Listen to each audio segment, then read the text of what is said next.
Hello and welcome to this episode of the Popcorn Wind Down. I'm Eddie. And I'm Tammy. Thank you for joining us on this week where we will be discussing WandaVision. I'm so excited. Yay! Yay! We'll talk about that falseness in just a moment. Anyway, WandaVision is an MCU show on Disney Plus, and it follows Wanda Maximoff as she tries to pick up the pieces after the blip occurred during the Avengers Infinity War and Endgame, where Thanos wiped out half of the Earth's population with just a snap of his fingers, killing Wanda's soulmate Vision, aka Vish, in the process. True love. Take a moment of silence for Viz. So, Tammy, what did you think of WandaVision? Dang, that was a real short moment of silence. Well, you don't want to give the people a full moment of dead air. Right? They might think you hung up on me again. Oh my gosh. I liked it. I did. It took until I want to say halfway through episode 3, episode 4 before I really started to enjoy it. I was not a fan of the first 2 episodes, but I knew I had to get through them in order to get to the part where I would actually like the show. So it was a little slow start for me, but the ending was worth it. I thought that overall as a series, it was really, really good. I really, really enjoyed it. Towards the end, I like the surprises. I like how they explain certain things. I like how she finally became who we know her to be. So overall, it was a really good series. It was a great show. So wait a minute. That means that I did good. I picked a great one. And it also solidifies the conversation we had the other day where I will be picking more shows. Technically, it is Marvel. So, I mean, Marvel, we assume it's going to be good and satisfactory in the end rather than bad because it's not DC. So, I mean, Well, DC's TV shows are better than the movies. Depends on which one you talk about nowadays. But hey, we can save it for the DC Marvel show, which is still on the calendar. We'll talk. Because you're the calendar queen. But yeah, I'm looking forward to being able to pick more shows. Yeah. As long as she keeps it on the level of this one, yes. Nope. Nope. No. Okay, so I know you didn't like the first 2 episodes because of the truly old school OG black and white 50s sitcom theme. I loved it. It was the overacting. It wasn't really the black and white because some of my favorite TV shows and movies are black and white. It was more the overacting, even if it was of that time where they did that. The overacting just lost my attention for the first 2 episodes. I just suffered through those first 2 in order to get to where it would actually get good and they would go back to acting the way that we know they can act rather than that nonsense that they were doing the first 2 episodes. But wasn't it I thought it was, I agree it was annoying, but that's what those shows were back then. They were suffered from the overacting and the caricature. So I thought it was a great job of them being so authentic to the time and the shows of that time. The woman him coming home at 5:30 and telling her his boss will be there at 6, and she's with the vacuum cleaner cleaning the house, and then all of a sudden she has a 10-course meal ready to go in 30 minutes with appetizers and hors d'oeuvres, and so I thought that was great. But the one thing I want to ask, speaking of which, is because that's exactly what happened. Why the hell didn't she magic up a meal? Yo, you was thinking that too? I was like, really? Instead, you doing the whole cooking thing and everything like that. I just snap your fingers and let's move on. If it was a cross between, throwbacks to that time, I want to say it was a cross between, was that one Bewitched? So yeah. Okay, so if you were bewitched, we know damn well Samantha would have just snapped those fingers, wiggled that nose, and had had Darren up a meal, you know. So I'm like, why the hell is she just magic up a meal?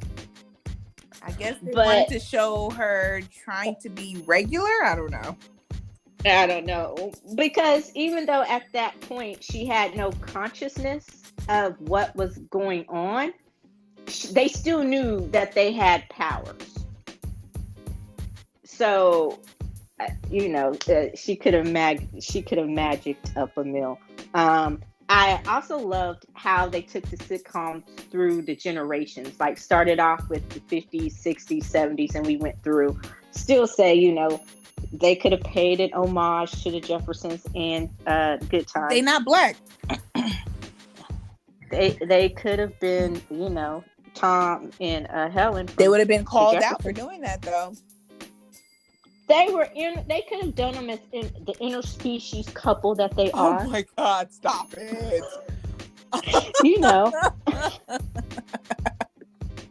But hey, they had the black neighbors, so I guess that'll be good because that's more than what they had for those shows at the time, the mainstream shows. For a minute there, I thought that I think I think his name was Ralph. I thought that what was it? I think it was Geraldine. Before we find out is Monica Rambeau. Geraldine, like I thought that was Ralph's wife, like, you know, and then I realized that we never saw anybody's spouse. It was only so like, did she only wake up one person throughout the whole thing, and everybody else was knocked out and in dream world? Yeah, we didn't see their spouse. Never. No, now that you none of their spouses. And I was just gonna say that when we got to Agnes, but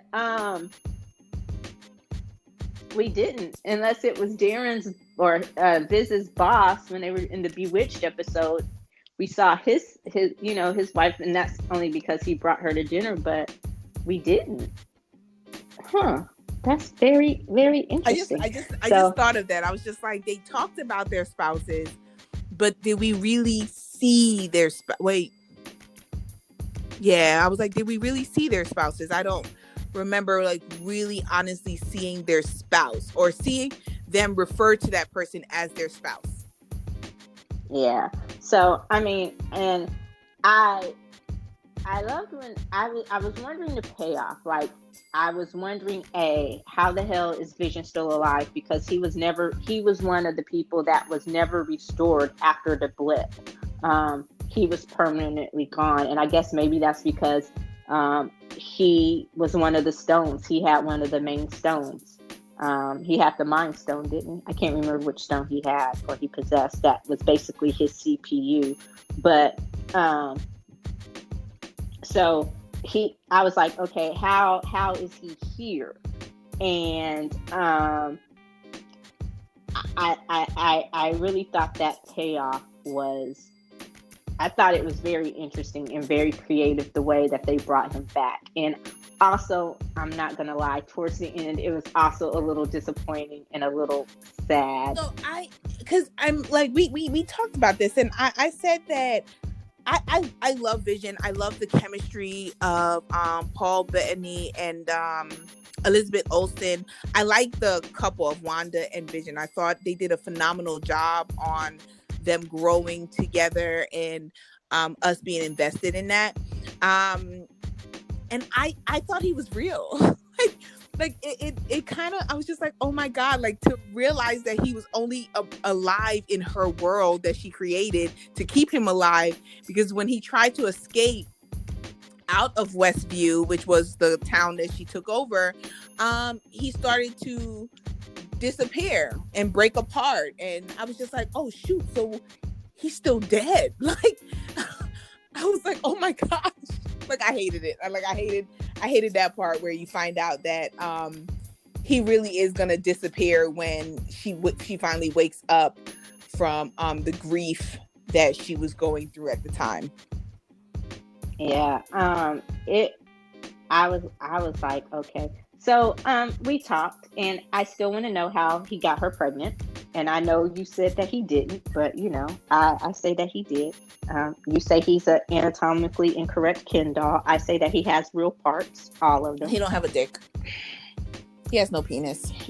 And even if he has a penis, he has no sperm. So she got herself pregnant. That makes sense. She was like, I feel like this is the point where we have children. Boom! That's why she grew so quickly. That takes all the fun out of it. He was like, he was amazed, like all that pain and no pleasure, but you know, he was amazed at how her pregnancy was like. In 1 minute, okay, she was pregnant. Oh, great! The next moment, 4 months. 4 months. Bigger. She's 4 months. Then 20 minutes later, she's like 6, and then the next thing you know, she's popping. Yeah. And I'm like, and he was even like, "Hey, it's not. I know I'm a machine, and I know we're special, but it's not supposed to go this fast. Like, what's going on?" But then you realize, like, even once she had the kids, and they would just age themselves. When they were like, so when can we have a dog? And she's like, when you're 10. And she's like, no, don't do it. And then they age themselves to be 10 years old. So I was great. But the thing that I think that's when she actually becomes aware. Although I think there were moments before, when she has the twins, that is, that she becomes aware. And Monica, when she's talking about Pietro, who actually is Quicksilver, and her twin brother. You know, her twin brother. And I think that when the helicopter comes and when the drone comes and she turns into a helicopter, and they're still in the black and white world, and there's a glimpse of color on the drone. I don't know that she recognizes fully, but she knows something's not quite right. And then another time, when the dude is coming up through the sewer and she sends him back really quick and she says no, it's like she knew again that something wasn't quite right, like it was pulling at her consciousness. So it was like, I think, and even Vision, with some of the things that he would ask, some of the questions that he would ask, I think they both knew, they both suffered from the same thing that the people of the town suffered from, is where everyone knew something was not quite right. And I thought it was really interesting how the people of the town were still there, even though they weren't. Like, subconsciously, they knew that they were being taken over. And you said something interesting about what they felt and how they were still able to feel that pain. Well, she thought that she was basically, that they were sleeping. So the whole time that she took over their mind in order for them to play this game within this town that she wanted to take over and create, she thought that everything was good and that they were happy because in their minds were shut down. But to realize that their minds weren't shut down, all the pain that she was feeling, that she was trying to get away from by taking this whole town, she transferred that pain onto the residents of the town, the ones that she kept awake. So they were feeling all of this pain that she was going through the whole entire time that she had them under basically mind control. They were feeling her pain, and she didn't realize that, because when she's told that, it's like she's like, no, like, no, like, this is good, like, I'm saving you. And as they continue to tell her, like, you're not saving us, like, all we feel is the pain. And the fact of saying that, you know, she put half of their families to sleep. So when the woman begged her to see her daughter, who she had asleep in the house, so I'm like, is it that y'all couldn't even go and look at your kids or your husband or whoever else was living in your homes? Because if she put them into a sleep, like, were they still in the house? Did they disappear? Like, how did that work? You know, so I don't think she thought of how detrimental, you know, taking over that town was to the people. She thought she was doing a good thing, only to realize that it was only a good thing for you, but not for anyone else around you. Yeah. And I think it's a great dissertation, my SAT word for today, on on PTSD and the mind and the and grief and the tricks that our mind can play on us, because at times, especially I know when we're going through some painful things, some of us, we kind of want to retreat into our own world for a bit, and we disconnect and we unplug, and we create these places. But she actually created this place. Like, she created her own little world. And sometimes we don't realize how our grief affects others in negative ways. And so I thought that was really interesting, how they did that, and how the people were. And when you think about it, from like, once you realize, you go back and you look at the little moments where it's like, oh, like the radio, when she hears them calling Wanda, Wanda. And when I heard that, at first I thought, is this some experiment? I was like, okay, what dungeon do they have her in? Yeah, like, who's experimenting on her? Like, what lab? Like, what lab is experimenting? I did on not her? realize it was her. I thought, and I'm sure that's what the storyline was going. They wanted you to think this, so I fell into the trap of, I thought that the government was holding her hostage, and they had created this world, kind of like, oh my God, what's the movie with Jim Carrey, The Truman Show. Yeah, kind of like The Truman Show. Like, that's the thought that I had, is this like The Truman Show, where they create this whole town, because she went crazy. Like, I thought, like, did she go crazy because she lost vision and everything that she went through, and then this was their way of trying to keep sanity within her. And that's why I thought, like, when you heard Wu calling to her, asking her, like, who's doing this to you, and she's looking around like, wait, what? But you realize it was only because that was something that shouldn't have happened. Yeah. And there are other moments like that. Like you said, at one point you thought Geraldine was Homeboy's wife. Yeah. And you realize it's like, she just appears out of nowhere. And she just ends up on that bench, and she just becomes like part of the family. And it's like, okay, it's like subconsciously she knew she was there to befriend Wanda, but she didn't. Once you stepped inside of Westview, you forgot everything else. Yeah. And so it was like, okay, she knew that Wanda was her goal, but she wasn't quite sure why she was meant to be friends with her. And then all of a sudden it's like, okay, if Geraldine was the only person that didn't live in Westview previously, where did she go? Like, at night, like, where was her home? Like, where did she live? Touche. That is so true. And I just thought that too, when you were like, well, what happened to the rest of their families? It's like, okay, she was the only person who didn't have a legit home or a legit place in Westview. So where the hell did she go? Where did that woman sleep? Did she sleep on the bench that she appeared on? Yeah. And so it's interesting that they're the ones who kind of wake each other up when she has the twins, and she talks about Pietro, and she also talks about, and then she starts talking about how she had a twin once, and then Monica mentions Ultron, and then it's like she waits a moment, she's like, what did you say? And that's like, it breaks through her wall. So that's when I think that's the moment she becomes fully conscious. And from that moment, when she becomes fully conscious and aware of what she's doing, at least that the world is not real. I don't think at that point she's aware that she's actually hurting the people around her. She wasn't aware until the end, but I think that she was aware. She became fully aware. She became fully sane and aware that she was the one doing it all. Yeah. And that is also, if you notice, when the chaos started, it's like when she becomes aware when things actually start to go wrong. And then when Vision becomes aware,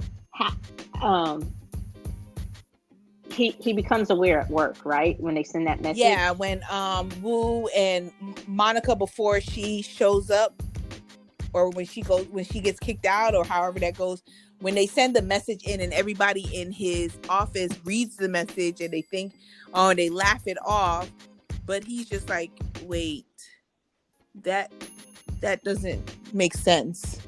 And then that's when he wakes up I forgot what the guy's name was. He wakes up his coworker and then finds out that it's, he's like, please make her stop. Please make her stop. Yeah. But then how does he go back to not being aware? No, it's because he remember, he never said who it was. When he kept saying, please make her stop, please make her stop, the pain. He never actually says who it is. So Vision he starts to think like, okay, there's some weird stuff going on, but because he doesn't have the full picture, he kind of still goes through his life, like living his life like it's regular, but he starts to doubt. He starts to doubt the life. The more things that happen, the more he starts to doubt. The more he starts to doubt or wonder what Wanda's role is in it, because he knows of her powers. And then, speaking of Pietro, what did you think about Evan Peters reprising his role as Quicksilver Pietro rather than Aaron Johnson? Yo, for a minute when I saw that silver hair, I really did think it was Aaron Johnson Taylor. I was like, oh shoot, he actually came back. And then I saw his face and I was like, oh, okay. I said, you're the ugly one, my bad. Oh, that is so wrong. I think that's an homage to the Marvel, because when they first introduced Quicksilver and the Scarlet Witch, which she does become take on the full mantle of the Scarlet Witch, and I love seeing how that process goes. More on that in a minute. He played the role in the X-Men when X-Men belonged to Fox, and they didn't have. And I remember when Aaron Taylor Johnson took over the role in Marvel, and they were like, "What happened to Evan Peters? Why not Evan Peters?" And it's like they couldn't cross the characters because Marvel didn't have. They had the rights to the characters, but not the X-Men version, so they couldn't cross them. But now that X-Men fully belongs to Marvel, and they have all of that, they can cross them. But I wonder if they're ever going to. Well, they have, because they owned Quicksilver. That's the reason why they were never able to actually use their character names. So he's never referred to as Quicksilver because of the fact that Marvel did not own the name of the character. They could use his real name, but they couldn't use the name of the character. That's another reason why it doesn't show that Magneto was their actual father. So I'm wondering if they're going to try to change that up. Well, I don't know, seeing as how they continued with the storyline within WandaVision on, how she came about and who her family was and everything like that. So I don't know if they're going to now switch it up to being Magneto, but well, maybe because about how she and her brother developed powers, but I'm thinking maybe that was all a ruse. I don't know, but we'll see if they ever address it, since they're going to, God forbid, reboot the X-Men again. But that's a different story for a different day.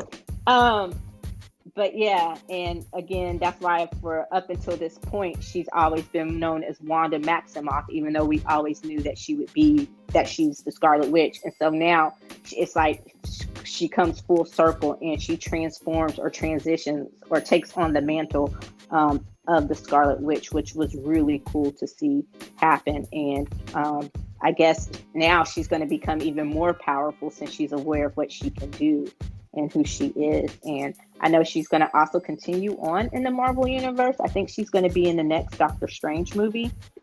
So we'll see what happens with that, but I'm interested to see how that story goes. Another one I'm interested in, well, before we get into this part, I love Randall Park as Dr. Wu, and I was today years old when I was reminded that he was also that he's cheating on somebody. He's either cheating on DC because he was in DC first. Well, I don't know if he's going back to DC because Marvel makes you sign those lifetime contracts, and I liked him better. He's not a significant character. He's a secondary character, so I could see them working with his schedule if they still want him, because he's supposed to be a big part in the second Aquaman. So was Amber Heard, but wasn't she fired? Amber Heard was fired because she couldn't keep her hands to herself, okay? So, I'm just saying that life happens. And now you're going to make me go back and watch Aquaman. And you asked me you asked me earlier if this makes up for Captain Marvel. It makes up for me not remembering much about Aquaman besides Jason Momoa. That's one of my favorite movies. That was my second favorite one from DC besides Wonder Woman, because nothing tops Wonder Woman. But I loved Aquaman. I thought they did a great job with such a character with powers that everybody considers to be insignificant. But I like how they turned it around, and people loved Aquaman. Aquaman was great. Well, those of us who lived through Harvey know that water is not insignificant. So, but yeah, it was, I just haven't watched it in a while. I'm not going to say it was bad. I mean, it wasn't the original Justice League or anything, which is a different story for a different day. But Aquaman, do not compare. It's Aquaman, not Justice League. It's two different things. I know. I said Aquaman was not Justice League, like on the level of, I've watched it multiple times. I just haven't watched it in a while. So, again, it wasn't my favorite, but it wasn't my least favorite. It was better than Batman versus Superman. Again, a different story for a different day, but she's flipping me off right now. Anyway, I did like Randall Wu's character, and I'm glad he wasn't there just to be killed off by the aliens. I'm glad he actually had a significant secondary role, as you said. And I also loved Kat Dennings. I love that they brought her in as Dr. Darcy Lewis, and we actually got to see what she was. That she was really a genius. Yeah. That we see that she's more than just the witty sidekick that she played in Thor. Because I swear, I thought all she was good for. I didn't realize she was an astrophysicist as well, just like Jane. Yeah, and you loved it when that dude was like, Miss Lewis, and she's like, that's Dr. Lewis. I'm like, you go, girl, drag him, get all your cred, okay? Let him know who you are. What did you think about Tiana Parrish as the grown-up Monica Rambeau / Geraldine? More interesting. I have nothing to say. Like the actor's okay, but the character, I liked the character. I thought that she was badass, and she was just like her mama. From what I remember, how her mom was in Captain Marvel, she was her mother's daughter. So it was a great character. I love the fact that they brought her in. I love the fact that they show her slowly developing powers, and they're going to explain how she also is Captain Marvel. Well, I hope this is the beginning of the explanation of how she becomes Captain Marvel as well, seeing as how she was the original female Captain Marvel before Carol Danvers. So I liked her character. I liked that she understood where Wanda was coming from, and that she was willing to fight to wake her up. Like when she said, Wanda is the problem, but that also means that Wanda is the solution. And so we have to figure out a way how to wake her up and to get her to realize what she's doing, because if we don't, then this is over. Like none of us can stop her. Yeah, and I love that.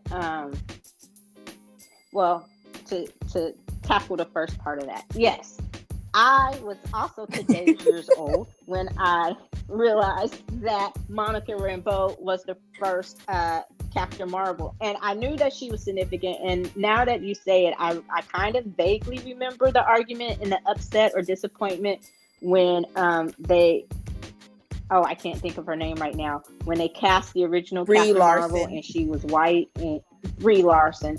And I liked Captain Marvel. It wasn't, it was good. And so I want to say I vaguely remember that argument now. And now I'm going to have to go and consult my, not that I don't believe you. She don't believe me, y'all. I just want to go and know more. My knowledge. I am not trying to question your knowledge. Now I just want to read more. I'm a nerd. I just want to read more about it and see in, my Marvel encyclopedia. Yes, I actually have. Did I buy that for you? I think. Did you buy me the Marvel one, or you bought me the updated DC? Oh, one? I'm just gonna take credit. I'm just gonna take credit. Okay, you bought me one of the updated ones. I have the old, yeah, and so I need to get the other updated one that I don't have. So yes, but thank you, I appreciate it. Um, and also, I am also looking forward to the explanation of how she got the powers and the rift, because they asked her about Captain America. Captain Marvel. I mean, they asked her about Captain Marvel, and she's like, I don't want to talk about it. And when she appears, it's not just like she had blipped in. When we go back into her memory is when she just blips back. When they go back and kind of do her quote unquote black story, we see her when they correct the blip. But when she actually comes to town or she goes to the office, she was just coming from a mission. And I want to say she was in space. So I want to know what happens to give her powers. And I want to know what happened to make her so upset with Carol. And I loved your theory. If you want to explain your theory. No, it was actually quite good. I said that what I would think the riff would be is that once Carol Danvers goes away as Captain Marvel, because, you know, when she talks about how the universe is huge and there's way more planets than just Earth that need to be protected, that means that she was gone while Monica's mom was sick. So while Monica's mom was sick, Carol wasn't there. Her godmother wasn't there. And then when the blip happens and she comes back, she only comes back after Monica's mom died. So she's not even there while she's sick when she gets cancer again. Like, she's not even there for her. So I can see it being that she's very resentful over her godmother for never coming when her mom needed her. And then once she showed up, like, it was like no mention of, like, you know, what happened or anything like that. Like, so yes, I can see the resentment coming from the fact that her godmother wasn't there when she needed her the most. Yeah, I think that's really interesting. So hopefully, and from what I know about the second Captain Marvel, they are going to address some of that rift. There is a rift, that things aren't just amazing between the two women. And also, spoiler alert, Monica Rambeau is going to be part of the next Captain Marvel, and they are going to introduce her as one of the Captain Marvels. So we'll see how that happens. They're doing a lot with Captain Marvel, Miss Marvel, Captain Marvel 2, Captain Marvel A, Captain Marvel B. So we'll see how that goes. They're just doing big things. But WandaVision, this show is supposed to be the kickoff to the second part of the MCU. As far as Wanda being the character, kind of like Tony Stark was the character to kind of jump in and out between him and Nick Fury, in and out of the other ones. And she's going to go in and kind of fix some of what she broke. So the one thing that I did kind of have a problem with, and I understand her being a solution and them having to wake her up, because you want a fully cognizant and aware Wanda, rather than one that you just pissed off and is not aware and is going to destroy everyone and everything in her path. But the end where they just let her leave town, like, she's just like, I'm sorry. Who's going to stop her?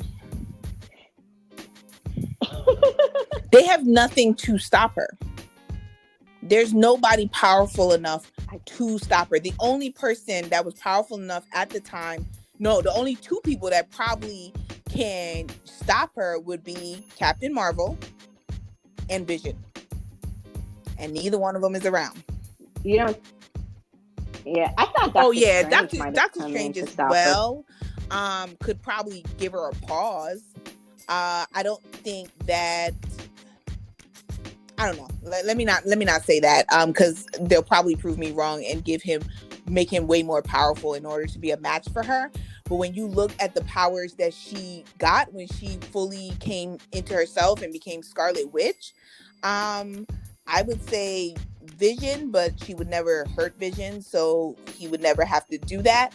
But I think Captain Marvel would be the one person that could give her a run for her money. And what did you think about that? Like, Agnes was always struck me as the one that was just kind of like off She always kilter, seemed like to be something was never. awake. Yeah, like she always seemed to play the role Yeah. just perfectly. Like she was the only one who rolled with all of the And punches. she Who never asked kind any of questions. wanted her to wake up as well and to realize what she did, because like at the end where she was just like, how did you do it? How did you do it? How did you do it? Like she wanted to figure how did she create this whole town, and she was pushing her to reveal that. And so she was very, very aware. And she wanted Wanda to be aware of the powers that she had, because the more aware she was of her powers, the more powers that Agnes could take from her, I guess, and that she could get. But she underestimated the intelligence of Wanda. Yeah, like, and I must say, speaking of Agnes, Catherine she Hahn was played her great. impeccably. She was great. She did a great job as Agnes. Every iteration of Agnes, she killed it. From the nosy neighbor to every sitcom, and you're right, like she never, ever. And I'm gonna go back to even when she brought her over that food. She also kind of is like, okay, are you gonna magic the meal? Like that's what I thought. Like, is she the friend? Because in one of them, in Bewitched, doesn't one of Samantha's friends, her best friend, eventually learn or know that she's a witch or something? So I thought, okay, does she know that she has powers? Because it was like she was expecting her at some point to magic the meal also. So I was like, oh, does she know what's going on? Like, as far as her and Vision, like, was she in on the fact that they were special? Is what I'm getting at. Not you realize that necessarily she that, was when it comes to the dog. When the dog just magically shows up for the kids, and then Wanda starts using her powers and stuff like that right in front of her face. Like you could tell, like Agnes was staring at her when she materialized the collar for the dog, and Vision was like, Wanda, like we can't be using our magic with strangers around. And she's just like, oh, she didn't see anything. Yes, she did, but the whole thing that's what let me know, like, okay, so Agnes knows what's going on. Like she's fully aware of what's going on, because she stopped reacting to all of it. And she started doing little things to kind of wake Wanda up to what she was doing to the town. Yeah. And so especially when she was at the edge of town, and it was like she played that to perfection. And I'm like, this is so creepy. Like that part was like, something is truly wrong. Like this lady is not quite right. And at that moment, I thought that's when she was going to turn, like, oh, she's going to, but it was, I liked it. I thought it was really good. And I want to see how it continues, because they said, what I understand is that what she does here, what happens is not going to be contained as we think to just the town of Westville. Like there were some other repercussions for what happened.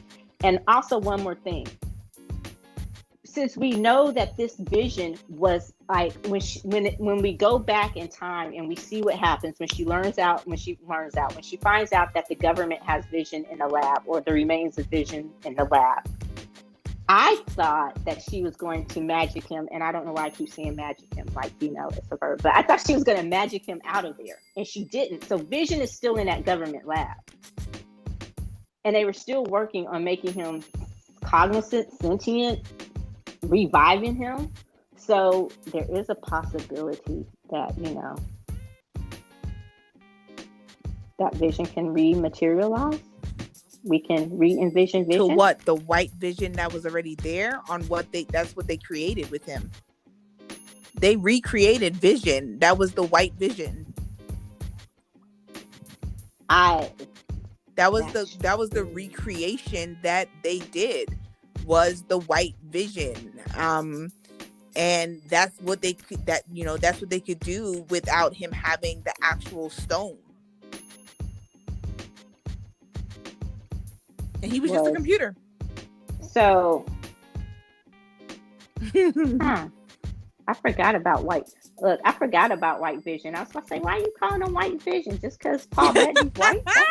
No, Vision was actually white, y'all. He was fully but white from head to toe. I remember Pasty Vision now. I remember. Pasty Vision. Okay, so I guess that's. But was he fully destroyed? I don't know.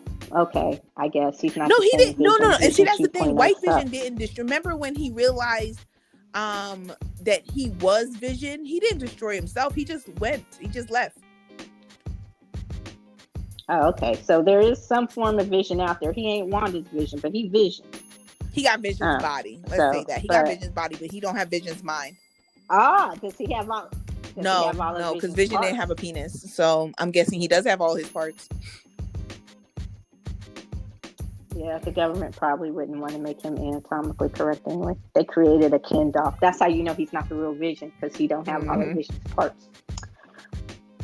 So, on the whole, what would you rate WandaVision? I'm gonna say a 4.25. Wow, it was good. The 0.75 is the fact of saying that the first 2 episodes were boring as hell to me. And I did not like the overacting of it. I love the cinematography of it. And what they were trying to do was amazing, but it was still boring as hell to me, those first 2 episodes. So that's the 0.75. So that's a little bit like I turned around in line and you were behind me and I happened to bump into you and my popcorn fell on the floor.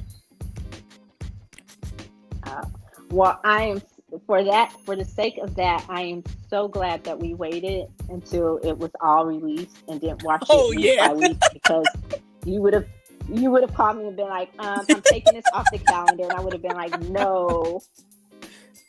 I'll tell you. Okay, wait. So can I just say before we end this? I'll tell you right now that I watched the first episode of Falcon and the Winter Soldier. Yeah, Marvel has a problem with the first couple episodes being boring as hell as they try to set up the storyline. I'm gonna just say that. Cheater. Okay.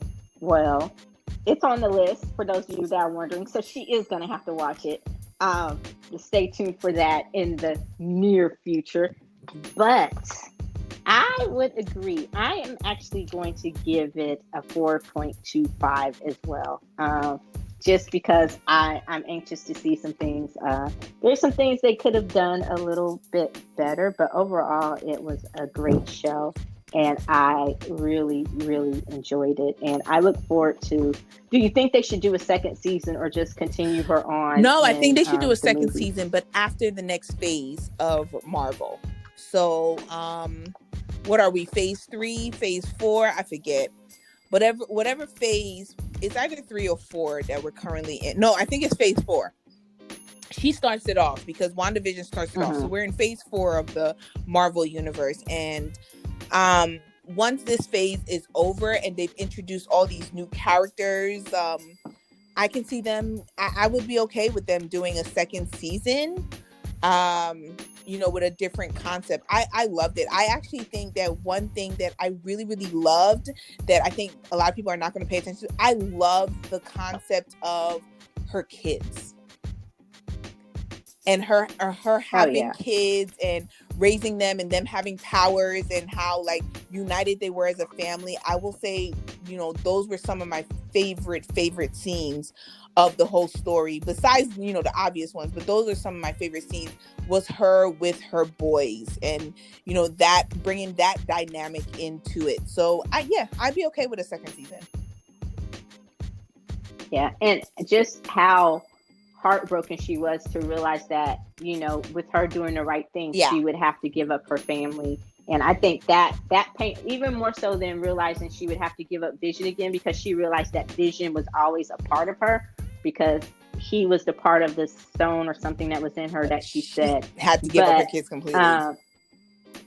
She had to give up her kids completely. And also, side note, I love the fact that we figure out that, because you're wondering how she got to this random ass town, and it wasn't random. That was the place that her and Vision were supposed to live, and he bought that lot for them to build their house, their dream house. And I was like, oh, so that was kind of like, okay.